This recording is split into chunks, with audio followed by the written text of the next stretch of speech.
Hello everyone, welcome again. इस video में हम बात करेंगे हरियाणा की झीलों के बारे में। जैसा कि आपको पता है, हमने लास्ट क्लास में पढ़ा था हरियाणा की नदियों के बारे में with the help of mnemonics, जो कि हमें एक अच्छे तरीके से याद भी हो गई थी और for the long period of time हम उसको याद भी रखेंगे। ठीक है, सो इस वीडियो में हम जानेंगे हमारी हरियाणा की झीलों के बारे में। इस वीडियो को एंड तक देखिएगा और इस वीडियो से बाहर निकलने से पहले आपको हरियाणा में जितनी भी 19 से 20 झीलें हैं उन सभी को आप अच्छे तरीके से याद रख पाएंगे। सो स्टार्ट करते हैं हमारी हरियाणा की झीलें बिना किसी देरी के। हरियाणा की प्रमुख झीलें, जो कि मैंने अभी बताया, हमारी 19 से लेकर 20 झीलें हैं और वो सभी आने वाले एग्जाम्स में जो भी हरियाणा से रिलेटेड एग्जाम रहेगा उन सभी के लिए ये वीडियो बहुत ज़्यादा इंपॉर्टेंट होने वाली है। सबसे पहले हमारी झील है बड़खल झील। आपको बड़खल से क्या नजर आ रहा है? यानी कि बड़ी खिली हुई झील, यानी कि जो खिली हुई हो, जैसे कि रंग बिरंगी, ठीक है, फूलों से रिलेटेड। तो बड़ी खिली खिली झील जो है वो किसको देखना पसंद नहीं है? सबको देखना पसंद है। सबकी फरीद होती है, यानी सबकी विश होती है, इच्छा होती है कि हम बहुत ही अच्छी झील देखें, यानी एक अच्छा नज़ारा हमारी आंखों को दिखे। ठीक है, तो बड़खल से आप याद रखेंगे जो बड़ी खिली खिली झील हो। ठीक है, और वो देखने की सबको फरीद होती है। तो फरीद होती है, तो इसी से हम जान लेंगे कि जो हमारी ये झील है ये कहाँ पर है? हमारी फरीदाबाद में। ठीक है, तो हमारी जो बड़खल झील है वो कहाँ पर है? हमारी फरीदाबाद में है। फरीदाबाद, इसके लिए हम जो इम्पोर्टेंट पॉइंट जो हमें याद रखने हैं, दैट इज यह झील जो है वो अरावली पहाड़ियों से घिरी हुई है। अब आपको पता है जो साउथ है हमारा, ये जो साउथ वाला पोर्शन है, यहाँ पर क्या है? हमारी राजस्थान से लगता है। राजस्थान से लगता है तो राजस्थान में कौन से हिल्स हैं? अरावली हिल्स हैं। तो हमारी जो ये बड़खल झील है जो फरीदाबाद में है, इस यहाँ पर ये साउथ में ही है, तो फिर इसमें कौन सी हमारी पहाड़ियाँ आ जाएंगी? अरावली की पहाड़ियाँ। ठीक है, तो यहाँ से हम देखेंगे यह झील अरावली पहाड़ियों से घिरी हुई है। इस झील पर वसंत ऋतु में फ्लावर शो का आयोजन किया जाता है। अब उन फ्लावर्स की वजह से ही तो क्या लग रही है, ये खिली खिली लग रही है ना, तो इसीलिए इसका नाम बड़खल झील रख दिया हमने। तो ये क्या है? यहाँ पर वसंत ऋतु में फ्लावर शो का आयोजन किया जाता है। अब फ्लावर होंगे तो वहाँ पर उसकी सौंदर्यता भी बढ़ेगी, यानी उसकी ब्यूटी जो है वो एक अलग से नेचर ब्यूटी हमें दिखाई देगी। इस झील की सौंदर्यता को देखते हुए जो पर्यटन विभाग है हमारा राज्य का, उसने क्या किया? यहाँ पर भ्रमण और नौकायान की पूर्ण व्यवस्था की है। ठीक है, यानी कि जो भी वहाँ पर फैसिलिटी ज़रूरत थी उन सभी फैसिलिटीज़ को वहाँ पे प्रोवाइड करवाया गया है। उसके बाद जहाँ पर फ्लावर होते हैं वहाँ पर मोर भी होते हैं। ठीक है, यानी कि मोर को भी तो क्या है, मतलब वहाँ की जो ब्यूटी है उससे लगाव है। तो जो मयूर झील है वो भी इसी झील के पास स्थित है। तो जो हमारी मयूर झील है और जो हमारी बड़खल झील है वो कहाँ पर है? हमारी खिली खिली झील देखने की किसकी फरीद है? हम सबकी फरीद है, हम सबकी विश है। तो कहाँ पर हैं दोनों झीलें? हमारी फरीदाबाद में। उसके बाद हमारी नेक्स्ट झील आ जाती है, दैट इज दमदमा झील। दमदमा मतलब दम घुटने से रिलेटेड है। दम घुटना यानी कि कहीं पे सफोकेशन हो जाना, या हम सांस नहीं ले पा रहे हैं अच्छे से, और अब वहाँ पर हम सांस ही नहीं ले पा रहे अच्छे से, और वहाँ पर आपको कोई बोल दे सोने के लिए, तो आप क्या करोगे? क्या वहाँ पर आप एबल हो पाओगे सोने के लिए? तो वहाँ तो हम नहीं सो सकते। सोना मतलब सोहना, और सोहना कहाँ पर है? हमारा गुड़गांव के अंदर है। ठीक है, तो हमारी जो दमदमा झील है वो हमारी कहाँ पर है? गुड़गांव में है। इसके बारे में हम कुछ इंपॉर्टेंट पॉइंट्स याद रखेंगे, जो कि यह राज्य की एक प्राकृतिक झील है। देखो, दम घुटना एक नेचुरल सी बात है। कहीं पर ज़्यादा लोग इकट्ठे हो जाएंगे तो वहाँ पर हमारा दम घुटने लग जाता है। ठीक है, यानी एक नेचुरल बात है। तो ये नेचर क्या है हमारी? यानी कि प्राकृतिक झील है, नेचुरल है हमारी ये। ठीक है, उसके बाद यह झील गुड़गांव के सोहना नामक क्षेत्र में स्थित है, जो कि अभी हमने बात की, यानी हम सो नहीं सकते, सोना से रिलेटेड सोहना। इस झील की जो आकृति है, जो शेप है, वो कैसी है? अमीबा के आकार की, यानी कि इररेगुलर है। अमीबा की कोई भी शेप फिक्स नहीं होती है। ठीक है, उसके बाद है सरकार के द्वारा इस झील पर वाटर पोलो स्पोर्ट्स सेंटर का निर्माण किया जा रहा है। इसको आप इससे भी रिलेट रख सकते हैं, अगर आपको स्विमिंग नहीं आती है तो आप वाटर में जाने के बाद भी वहाँ आपका दम घुटने लग जाता है, यानी आप ब्रीदिंग नहीं कर पा रहे हो, तो आप वहाँ से बाहर निकलना पसंद करोगे। ठीक है, तो वाटर पोलो स्पोर्ट्स सेंटर भी कहाँ पर बन रहा है? हमारा दमदमा झील में। उसके बाद आती हैं सुल्तानपुर झील। सुल्तानपुर में आपको दिखाई दे रहा है यहाँ पर सुल्तान, यानी कि जो मतलब बहुत बड़ा इंसान हो, या फिर आप थोड़ा सा बॉडी बिल्डर लगा सकते हो सुल्तान। अब वो सुल्तान कैसे बनेंगे हम? अगर हमें कोई टीच करने वाला हो, गाइड करने वाला हो, हमारा कोई गुरु हो, कोई मेंटोर हो, तो हम उस चीज़ को अच्छे से रिलेट कर पाते हैं, हम उसको अच्छे से अचीव कर पाते हैं, ठीक है।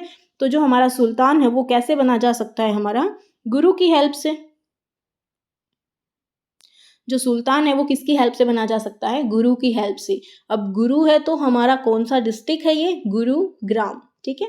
वैसे भी सबको पता है सुल्तानपुर झील जो है वहाँ पर सुल्तानपुर वन्य जीव अभ्यारण्य है, पक्षी विहार है, ठीक है, वो कहाँ पर है, हमारे गुड़गांव में है। उसके बाद इसके बारे में जो हम पॉइंट याद रखेंगे वो हमारे हैं, यह राज्य का एक प्रमुख पक्षी विहार है। यहाँ पक्षियों की लगभग 250 प्रजातियां क्या आती हैं, पाई जाती हैं, ठीक है। सर्दियों के मौसम में साइबेरिया, यूरोप और अफगानिस्तान से यहाँ लगभग 100 से ज़्यादा प्रजातियां आती हैं पक्षियों की, ठीक है। उसके बाद है लद्दाख तथा साइबेरिया में पाए जाने वाले एक बर्ड है यहाँ पर जिसका नाम है बारहडीह गूंज। वो पक्षी कहाँ पाया जाता है, हमारा सुल्तानपुर झील में। अब देखो सुल्तान है ये सबका हेड है, तो यहाँ पर अगर आपको ऑटोमेटिक किसी पक्षी के नाम का नहीं पता तो आप किसके साथ जा सकते हो, विद द ऑप्शन सुल्तानपुर झील। कहाँ पर है ये, बेसिकली हमने देख लिया है, गुड़गांव में है, ठीक है, यानी गुरुग्राम में है। उसके बाद हमारी नेक्स्ट झील है दैट इज कोटला झील, ठीक है। कोटला मतलब कि कोट, जो कि हम सर्दियों में पहनते हैं कोट। अब कोट कौन पहनेगा, अभी तो आजकल तो सभी पहन रहे हैं, लेकिन वैसे अगर हम देखें तो कोट जो पहनता है मतलब थोड़ा सा अमीर फैमिली, वेल्दी फैमिली से होगा। तो अगर हम इसको रिलेट करें, ठीक है, जो हमारा कोट है इस कोट को हम रिलेट कर देते हैं हमारे इस कोट से, ठीक है। उसके बाद कोट पहनेंगे और मावा भी खाते हैं, जो बड़ी फैमिली के बंदे होते हैं वो मावा भी खाते हैं। तो मावा खाते हैं, कोट पहनते हैं, यानी अपनी फुल केयर करते हैं। अब इतनी ज़्यादा केयर करेंगे तो उनके चेहरे पर तो नूर होगा, बेसिकली उनके चेहरे पर नूर होगा, और नूर से हम याद करेंगे हमारा नूह, ठीक है। नूर से हम क्या याद रखेंगे, हमारा नूह। मेवा से मेवात, मेवा से हमारा मेवात हो जाएगा, और मेवात में ही क्या हमारा नूह है, या फिर ये बोलो कि अब आजकल इसको क्या बोलते हैं हम, नूह, ठीक है। तो जो हमारी ये झील है कोटला झील, ये कहाँ पर है, हमारी मेवात में है, ठीक है, नूह में। इसके बारे में जो हम पॉइंट याद रखेंगे वो है ये मेवात नूह में स्थित एक मानव निर्मित झील है। अब आप ये बताओ, ये जो पेड़े बने हैं हमारे ये वाले, ये पेड़े किसने बनाए, इंसानों ने बनाए, ठीक है, यानी कि ये हमारी मानव निर्मित झील है। कहाँ पर है ये ज़्यादा पता होना चाहिए आपको कि कौन सी झील कहाँ पे लोकेटेड है, और उसके बारे में 2-4 जो इंपॉर्टेंट पॉइंट्स हैं हमें वो पता होने चाहिए। बाकी हरियाणा जीके में ऐसा कुछ भी नहीं है, ठीक है। सो चलते हैं, नेक्स्ट हमारी है भिंडावास झील, ठीक है। भिंडावास झील हमारी झज्जर में है। इसको आप कैसे याद रखेंगे, भिंडा को आप भिंडी की सब्जी से याद रखेंगे कि जो भिंडी की सब्जी है वो आपको पता है उसमें पानी तो डलता नहीं है भिंडी की सब्जी में, उसको वैसे ही हमें भाप में बनाना पड़ता है, और वो कभी कभी जब हम उसको टाइम पर नहीं देखते तो वो जल भी जाती है, ठीक है। तो भिंडी की सब्जी क्या हो जाती है, हमारी जल जाती है, यानी कि जल जाती है, ठीक है। तो इसको हम क्या याद रखेंगे, जो हमारी भिंडावास झील है वो कहाँ पर है, हमारी झज्जर जिले में है। अब ये कैसी है, यहाँ पर भी एक पक्षी विहार है। इस पक्षी विहार में लगभग 266, देखो सुल्तानपुर में 250 प्रजातियां थी, लेकिन यहाँ पर कितनी है, हमारी 266, यानी कि 266 प्रजातियों के पक्षी देखे जाते हैं। इस झील को भारत सरकार ने 3 जून 2009 को एक पक्षी विहार के रूप में मान्यता दी थी। उसके बाद नेक्स्ट पॉइंट हमारा है, इसे 5 जुलाई 1986 यानी कि 1986 में राज्य सरकार द्वारा एक वन्यजीव अभ्यारण्य का दर्जा दिया गया था। यानी सबसे पहले इसको वन्यजीव अभ्यारण्य बनाया गया, उसके बाद इसको एक पक्षी विहार के रूप में भी मान्यता मिल गई थी इन द ईयर ऑफ 2009। उसके बाद हम बात करते हैं हमारा खलीलपुर झील। अब ये तो बहुत ज़्यादा इजी है और बहुत ज़्यादा इम्पोर्टेंट भी है, और अगर आप इसको ट्रिक से नहीं याद रखते हैं तो एक टाइम के बाद आप इसको भूल भी जाते हैं, तो सारी बातें इसी के अंदर हैं। तो अब हम देख लेते हैं हमारा जो खली भाई साहब है, ये दिख रहा है आपको, खली हो गया हमारा। उसके बाद पुर का मतलब क्या होता है, निवास। आपने हिंदी में पर्यायवाची अगर पढ़े हैं तो आपको पता है पुर का मतलब होता है हमारा निवास या फिर गाँव, ठीक है। तो गांव से रिलेटेड हम क्या याद रखेंगे, हमारा ये वाला गांव, हमारा एक ही डिस्ट्रिक्ट ऐसा है जिसके लास्ट में गांव आता है, दैट इज गुड़गांव, ठीक है। तो हमारा जो खलीलपुर झील है वो कहाँ है, हमारी गुड़गांव के अंदर है। इस झील में ऐसा कोई इंपॉर्टेंट पॉइंट नहीं है जो हमें एडिशन में पढ़ना पड़े। नेक्स्ट हमारी आ जाती हैं कुछ छोटी छोटी झीलें, या फिर आप बोलो कि इतनी ज़्यादा इंपॉर्टेंट नहीं है, लेकिन फिर भी हमें एटलीस्ट इतना पता हो कि ये झील है कहाँ पर। ठीक है, तो हम बात करते हैं चांदनी झील, करण झील, ओके, चांदनी झील, करण झील और तिलियार झील। तिलियार झील आपकी रोहतक में है। जो रोहतक से हैं उनको तो वैसे ही पता है, क्योंकि एक एक बंदे ने तिलियार झील को जाके देख रखा है, तो फिर उस चीज़ को हम कभी नहीं भूलते। लेकिन जो रोहतक से नहीं है उनको भी पता होना चाहिए। तो आप देखो, तिल्ली से आप लगाओ, अगर कोई नाक में डालने वाली तिल्ली लगा लो आप, वो बहुत ज़्यादा एक्सपेंसिव है, किसी ऐसे ऑर्नामेंट यानी किसी ऐसे मटेरियल की है जैसे गोल्ड की, डायमंड की, और वो आपसे गुम हो जाए, ठीक है, तो आप क्या करोगे? रोना स्टार्ट कर दोगे। ऑब्वियसली अगर आपका इतना ज़्यादा नुकसान होता है तो हर कोई रोना स्टार्ट कर देगा। तो रोने से रोहतक और हमारा तिल्ली से हमारा तिलियार झील। ठीक है, ओके। अब हमारी करण झील। करण झील आप देखोगे, करण, इसको बोलना एक बार, करण, और यहाँ पर भी क्या है, हमारा करण ही है। ठीक है, तो करण झील हमारी कहाँ पर है? करनाल में है। उसके बाद है चांदनी झील, हमारी चरखी दादरी में। जैसे चांदनी जैसे Charkhi Dadri, there is nothing behind it.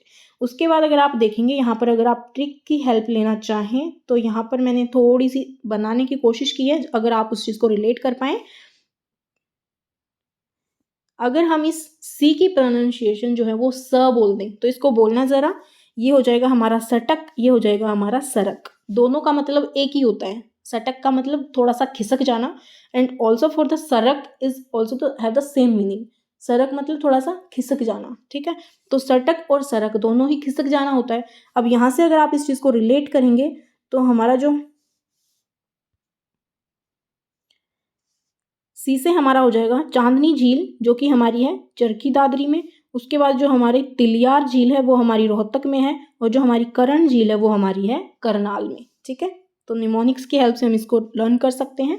अब हमारी कुछ ये बाकी की झीलें हैं जिनको हम अपनी ट्रिक की हेल्प से भी याद करेंगे, और वैसे भी हमें याद हो जाएंगी। ठीक है, सबसे पहले हम बात करते हैं हमारी ब्रह्म सरोवर झील। देखो, ब्रह्म सरोवर सबको पता है, जो ब्रह्मा जी हैं या फिर कोई भी पवित्र स्थान है। ब्रह्म सरोवर झील हमारी कहाँ पर है? कुरुक्षेत्र में है। ठीक है, उसके बाद बात करते हैं बीवीपुर झील। कुरुक्षेत्र को हम क्यों याद रखते हैं? क्योंकि वहाँ पर महाभारत का युद्ध हुआ था। अब बीवीपुर झील, देखो बीवी वैसे सबकी एक जैसी नहीं होती हैं, बट अगर आप देखो ओवरऑल तो सबको यही लगता है कि जो बीवियाँ होती हैं वो बहुत ज़्यादा लड़ती हैं। ठीक है, उनको लड़ाई ज़्यादा पसंद है। तो अगर बीवीपुर झील की बात आई, अब हमें तो यहाँ पर निमोनिक्स लगानी है, हमें तो ट्रिक की हेल्प से यूज़ करना है, तो हम तो उस चीज़ को रियलिटी से बिल्कुल ही अलग रखते हैं। ठीक है, लेकिन फिर भी हम याद रखेंगे कि जो हमारी बीवी है वो बहुत ज़्यादा क्या है? लड़ाकू है। और अगर उसको कुछ नहीं दिखाया, कोई झील नहीं दिखाई, तो वो क्या कर देंगी? लड़ाई करना शुरू कर देंगी। बीवी को लड़ाई पसंद है, और लड़ाई कहाँ पर हुई थी हमारी महाभारत की? कुरुक्षेत्र में। तो हमारी जो बीवीपुर झील है ये कहाँ पर है? हमारी कुरुक्षेत्र में। ठीक है, नेक्स्ट इज टिक्कर झील। ठीक है, टिक्कर झील, इसको हम कैसे याद रखेंगे? टिक्कर यानी कि टिक्कर यानी कि रोटी, यही बोलते हैं ना। तो अगर आपने 5 रोटियां खा ली हैं और फिर भी और मांग रहे हो तो क्या बोलेंगे? नहीं मिलेंगी ना। तो टिक्कर ताल यानी कि हमने 5 रोटियां खा ली हैं, अब बाकी के लिए पॉसिबिलिटी नहीं है। ठीक है, उसके बाद हम बात करते हैं हमारी चिल्ली झील। चिल्ली की तो बहुत आसान है, आप चिल्ली कब मारते हो? खुद ही बताओ। जब आप बहुत ज़्यादा मतलब एक्साइटेड हो, बहुत ज़्यादा मतलब खुशी हो आपके अंदर, जैसे कि हूटिंग होती है। ठीक है, तो चिल्ली जब आपने किसी चीज़ पे फतेह कर ली हो, जब आपने किसी चीज़ को जीत लिया हो, तो उसको शो करने के लिए आप क्या यूज़ करते हैं? चिल्ली का यूज़ करते हैं, या फिर हूटिंग का यूज़ करते हैं। ठीक है, तो चिल्ली हम कब मारेंगे? जब हमने किसी चीज़ पे फतेह कर ली हो। उसके बाद बात करते हैं धोज झील और मयूर झील। ठीक है, इन दोनों को हम एक ही साथ याद करना चाहेंगे, धूम से। ठीक है, यानी कि धूम, धूम से ध से धोज और मैं से मयूर। जब आपकी कोई भी इच्छा पूरी हो जाती है, जब आपकी कोई भी फरीद पूरी हो जाती है, तो आप क्या करते हो? धूम मचाते हो। ठीक है, तो धूम मचाने से हमारी क्या हो जाएगी? मयूर झील और धोज झील। उसके बाद हम बात करते हैं डबचिक झील। डबचिक, अब यहाँ से हम लेंगे डब को। लब डब किसकी साउंड है? हमारी हार्ट की साउंड है। लब डब की साउंड, और ये पल पल आती रहती है। अगर नहीं आएगी तो हम एक्सपायर हो जाएंगे, यानी कि हम सांस नहीं ले पाएंगे। आपको पता है हमारा जो हार्ट ऑर्गन है वो 24/7 मतलब जो हर टाइम काम करता रहता है, ठीक है, 24 आवर्स ये काम करता है। तो जो लब डब की आवाज़ है वो क्या है, पल पल आती रहती है। तो यहाँ से हमारा पलवल हो जाएगी। और इसको मृत झील भी बोलते हैं, क्योंकि इसमें अब मतलब सूखी हुई है इसीलिए इसको मृत झील बोलते हैं। और हम कैसे रिलेट करेंगे कि लबडब की साउंड कहाँ से आती है, हमारे हार्ट से आती है, और हार्ट से आती है वो पल पल आती है, नहीं आएगी तो हम मर जाएंगे, यानी कि मृत। ओके, उसके बाद हम बात करते हैं हमारी बसई झील। बसई झील, बसई मतलब बसना, कहीं पर रहना। कहाँ पर बसेंगे हम, किसी भी गांव में बस जाएंगे, ठीक है, तो गुरुग्राम। उसके बाद ब्लू बर्ड झील हमारी हिसार में है, ये तो वैसे ही आपको लर्न होगी। उसके बाद है अनंगपुर झील हमारी फरीदाबाद में है, ठीक है। So this is all about our Haryana की झीलें। आई होप कि आपको क्लास अच्छी लगी होगी। अगर क्लास अच्छी लगे तो प्लीज़ लाइक कर देना और शेयर भी कर देना अगर आपका मन करे, कंटेंट आपको अच्छा लगे, क्योंकि वीडियो रिकॉर्ड करने में इतनी मेहनत नहीं लगती है, क्योंकि आपको अच्छे से पता होती हैं चीज़ें। टाइम टेकिंग होती है, हमारी स्लाइड्स प्रिपेयर करनी है, हमें ट्रिक बनानी होती है, ठीक है, तो उसके लिए थोड़ा सा मोटिवेशन रिक्वायर हो जाता है, लेकिन रिकॉर्ड करने में कोई मेहनत नहीं लगती है। बाकी वीडियो की एडिटिंग नहीं करनी होती है हमें सिर्फ प्रेजेंटेशन बनाने में थोड़ी सी मेहनत ज़्यादा लग जाती है। तो अगर आपको थोड़ी सी भी मतलब कुछ काम लगे कि हाँ कंटेंट में कुछ है valuable, then you can go for the subscribe button. So मिलते हैं नेक्स्ट क्लास में। Till then take care, bye bye and thank you all for the watching.